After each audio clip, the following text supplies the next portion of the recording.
তাহলে ভাইরা আমার, এতেকাফ ইনশাল্লাহ আমরা করবো তো? আল্লাহ চাহেন তো? খুব লজ্জার কথা যে আমাদের দেশের মসজিদগুলোতে এতেকাফের জন্য টাকা দিয়ে লোক ভাড়া করা লাগে, আছে না নাই? আহারে কপাল পড়া রে।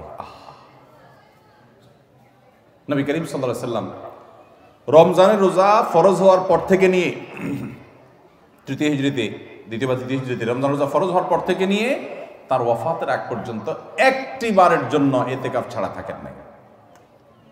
যে আমলটা নবী করিম সাল্লাল্লাহু আলাইহি ওয়াসাল্লামের জীবনে একবারও ছাড়েন নাই, আমরা বেশিরভাগ লোক জীবনে একবারও করি নাই। হাত তোলেন দেখি কারা কারা এতেকাফ করছেন মসজিদ 10 দিন রমজানের শেষ 10 দিন ফুল এতেকাফ করছেন, জীবনে একবার হলেও করছেন যারা, হাত তোলেন।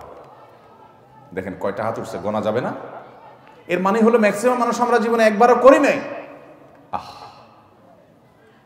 যে আমল আমার নবী সাল্লাল্লাহু আলাইহি ওয়াসাল্লাম জীবনে কখনো ছাড়েন নাই, সেটা আমি কখনো জীবনে একবারও করি নাই। আরে ভাই, চরম শত্রুর সাথেও তো এরকম বিপরীত থাকে না, সেখানে আপনার নবীর সাথে আপনার এরকম বৈপরীত্য। এতেকাফ করবেন তো ইনশাআল্লাহ?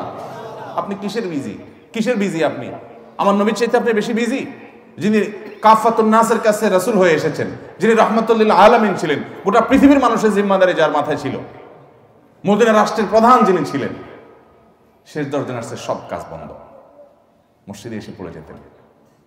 উনি যদি পারেন, আপনি কি ব্যস্ত? এতেকাফ করবো তো ইনশাআল্লাহ?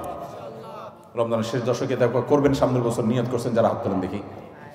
সিরিয়াস যারা নিয়ত করছেন, আল্লাহ আমাদের তৌফিক দান করুন, আর বাকিদেরকে আল্লাহ তাআলা নিয়ত করার তৌফিক দান করুন। এতেকাফ করবো তো ইনশাআল্লাহ? এতেকাফ করার অবস্থা কি কি নিষেধ? এতেকাফের বাইরে আপনার যা যা নিষেধ, এতেকাফ অবস্থায় তা তা নিষেধ। হারাম কোনো কাজ তো বাইরেও করা যাবে না, মসজিদেও করা যাবে না।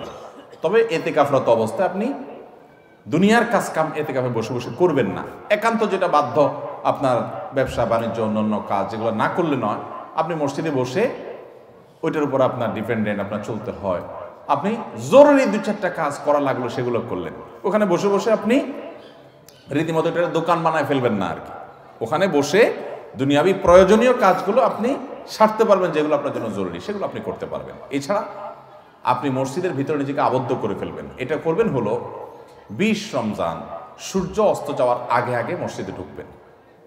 20 রমজান সূর্য অস্ত যাওয়ার আগে আগে মসজিদে ঢুকবেন। এরপর থেকে সূর্য ঈদের চাঁদ দেখা যাওয়ার আগ পর্যন্ত মসজিদে থাকবেন। ঈদের চাঁদ দেখা যাওয়ার সংবাদ শুনছেন, এরপর বের হয়ে যাবেন। এই 10 দিন আপনি মসজিদে অবস্থান করবেন, নিজেকে সেখানে আবদ্ধ করে রাখবেন। এবং এর মধ্যে আপনি বাহিরে যাবেন না। বাহিরে যাবেন টয়লেটের জন্য, পেশাব পায়খানা করার জন্য, একান্ত জানা হলো না সেই জন্য যাবেন। এমনকি খাবারটা এনে দেওয়ার লোক থাকলে আপনি বাসায়ও যাবেন না। খাবার এনে দেওয়ার কোনো লোক নাই, কোনো ব্যবস্থা নাই, এরকম কোনো জায়গায় যদি এতেকাফ করেন, তাহলে শুধু খেতে চেয়ে কারোর সাথে কথাবার্তা না বলে সোজা আবার চলে আসবেন, ব্যাস। অর্থাৎ 10 দিন আপনি মসজিদে বন্দি রাখলেন নিজেকে, শুধু বন্দির জন্য, ব্যাস। এই হলো এতেকাফ। সেখানে আপনি তেলাওয়াত, তাসবিহ, ঘুম, অন্য সাধারণ কাজ কাম সবই করতে পারবেন। এমনকি যে বললাম, দুনিয়ার যে কাজ না করলেন সেটাও আপনি জরুরি কাজ মসজিদে বসে করতে পারবেন। বাইরে যে দোকানদারি করতে পারবেন না 10 দিনের জন্য। করবো তো ইনশাআল্লাহ?